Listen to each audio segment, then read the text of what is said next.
Now live from the White House. Kellyanne, thank you for joining us. Appreciate it.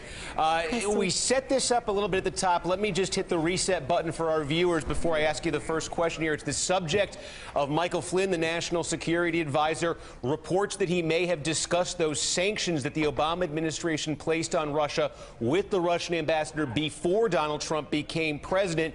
Vice President Mike Pence denied this on January 15th. Now we have a statement from Flynn that says it is possible. He can't guarantee that he didn't have these discussions. Basic question here, does the National Security Advisor right now enjoy the full confidence of President Trump? Yes, General Flynn does enjoy the full confidence of the president, and this is a big week for General Flynn. He's the point of contact for many of these foreign visits. If you look at the official schedule, today we had the Prime Minister of Canada, Justin Trudeau, here, obviously, for bilateral meetings. On Wednesday, we're welcoming Benjamin Netanyahu here to the White House. And behind the scenes, they're doing a number of different meetings where they're talking about trade, they're talking about terrorism, security, the fact that Canada and the U.S. are very important neighbors to each other and will continue to be.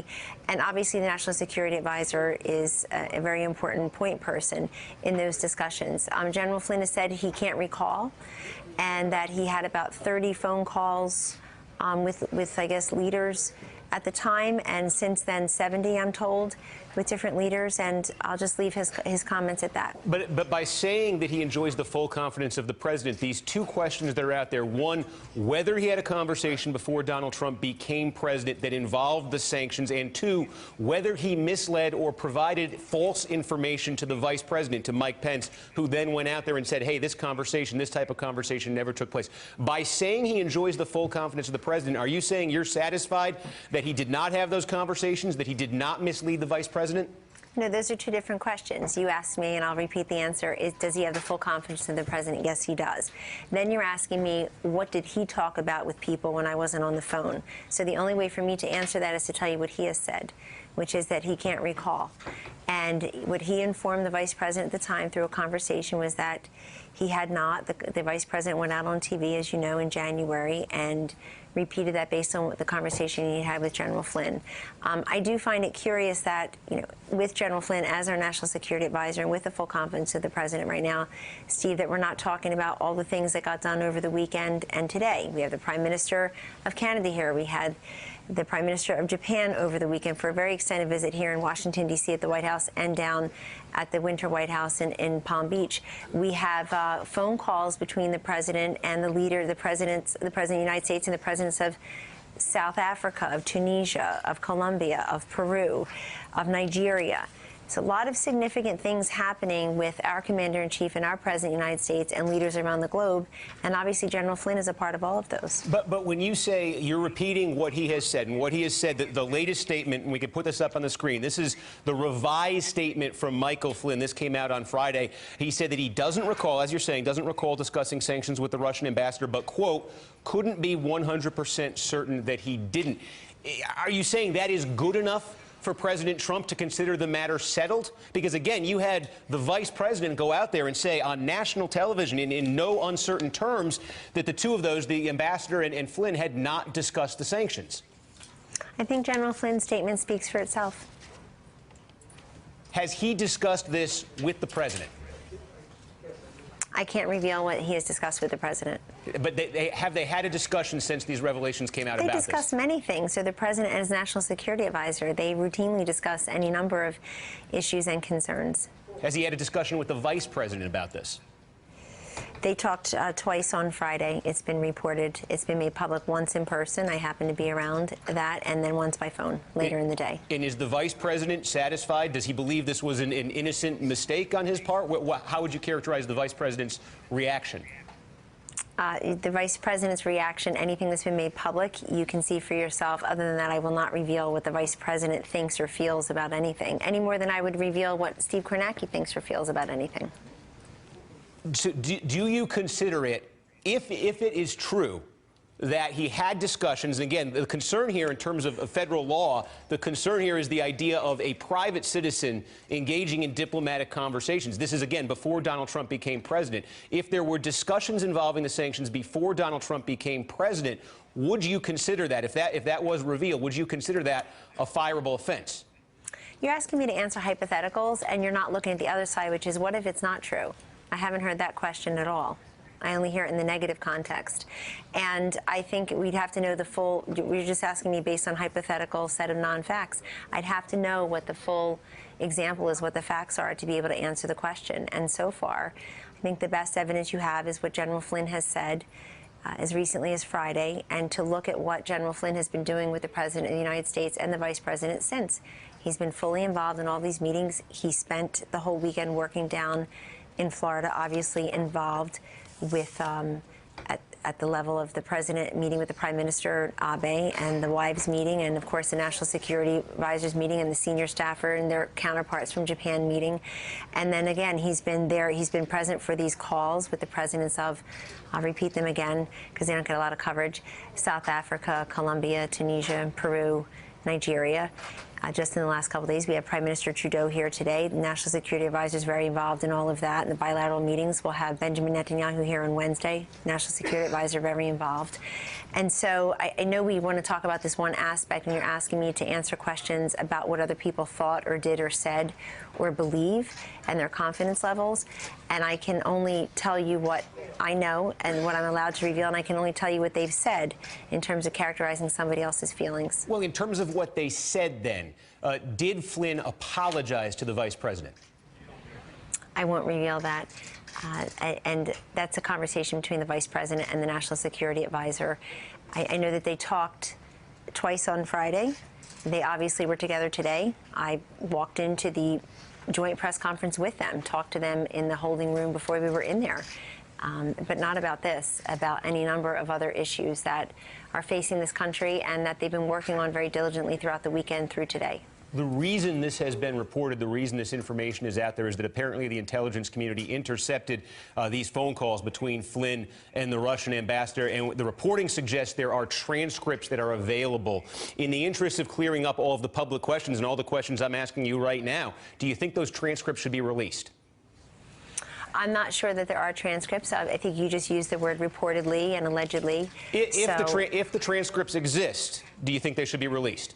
It depends. It depends what's on. It depends if they're a matter of national security interest. I mean, there's this idea that somehow everything the president, the vice president, national security advisor know, whomever they are, in whatever administration, should somehow be what the rest of us know. And that's just not true, and it shouldn't be true. They should always have information that we don't. But in the case of these transcripts, again, would have to know what the context was, would have to know what's in them, what they're relevant to. I mean, we're putting conundrums on top of hypotheticals, on top of conjecture here. We take it all very seriously, but I think we're having the same conversation 7 different ways respectfully, and ignoring all the other things that the National Security Advisor, President, Vice President, and this administration are doing together for the good of the people.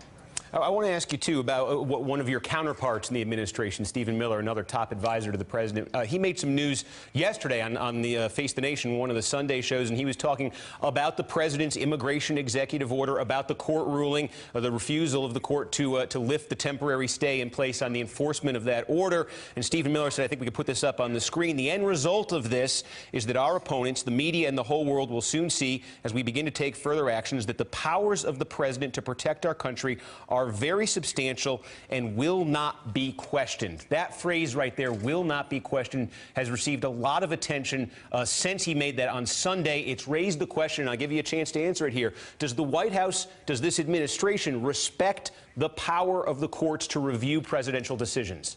Yes, they do, and Stephen Miller does as well. What he was saying is will not be questioned. I think what he means is it's a lot of latitude, great authority, and in the case of this president, President Trump, Steve, he believes he doesn't just have the authority under the statute 1882 in the Constitution. He believes that he has the duty and the responsibility to protect our homeland and our citizens and our interests and our allies, and that's what he's doing here. We are fully confident we will prevail on the merits. And I believe what my colleague Stephen Miller is saying is that as this is either adjudicated through the courts or another executive order is issued or the high court takes it up, whatever the corrective course and whatever the remedy ends up being, that we'll have to dig into something that's not yet been dug into, because we were talking about a TRO. Here we'll be talking about the merits. We'll be talking about, does a president in fact have the type of constitutional and statutory authority that would allow him or her to exact this kind of exact this kind of temporary halt on travel from 7 narrowly prescribed countries, protecting those who have the LPRs, the legal permanent residents who have the green cards, and making clear why this would be in effect for a temporary amount of time, what it is the president is trying to protect, who the president is trying to protect, what he is trying to accomplish. And of course, we respect the 3 branches of government. We're federalists here, and we respect the 3 branches of government. They are separate and equal. They are independent of each other. They are checks and balances to the other. So far, a lot of the coverage has been on the court and what the court has done. And there hasn't really been as much coverage as to, in my view, as to what the Constitution and the statute provides the executive in this case. In terms of the enforcement of the order, the potential for a new executive order being issued, you just mentioned that as well. You also mentioned the idea of protecting green card holders, permanent residents who maybe were away when the issue was put down, protecting their ability to get back in the country. That was not part of the original order. Was that a mistake, not providing explicit protection for green card holders? Well, the clarification was very important because this country we have an interest in full and faith execution of our green card program, otherwise known as illegal permanent residence. I mean, if that's your status, then you were not meant to be included in this particular executive action. That has long been clarified, and I would submit to you at the time, the numbers may be slightly different now, but basically a day or two, maybe the day or two after this originally was executed, there was as many requests and waivers that were requested were granted to those green card holders. So I'm just laying out there that there are a number of different options and where we go from here. But regardless of the option and regardless of the form that the next step takes, we will have this adjudicated on the merits. People will have to look at the statute. Court will have to look at the statute. Court will have to look at the president's constitutional authority and see just how broad it is in the interest of protecting the homeland. What the president is allowed to do under the Constitution and the statute is take necessary action as he or she deems fit to try to protect the homeland. This has always been the president's point from the very beginning, that he's going to keep it safe. This was a centerpiece of his campaign. He beat a former Secretary of State, United States Senator from New York, who was a senator on 9/11 from New York. He beat a former First Lady by having a much more clear and compelling and, you know, frankly, muscular policy on these issues that continue to vex and concern many Americans. It's very clear. If you get past all of the, I think, the hyperbole and some of the hysteria, and you actually look at what Americans think of some of the underlying policies and what they think presidents should be doing, the president's first role is to protect its people, and that's what President Trump's intention is here. Okay. Kellyanne Conway, counselor to the president. Thank you for taking a few minutes. Appreciate it. Thanks for having me, Steve. Take care. Thank you very much. Hey there, I'm Chris Hayes from MSNBC. Thanks for watching MSNBC on YouTube. If you want to keep up to date with the videos we're putting out, you can click subscribe just below me or click over on this list to see lots of other great videos.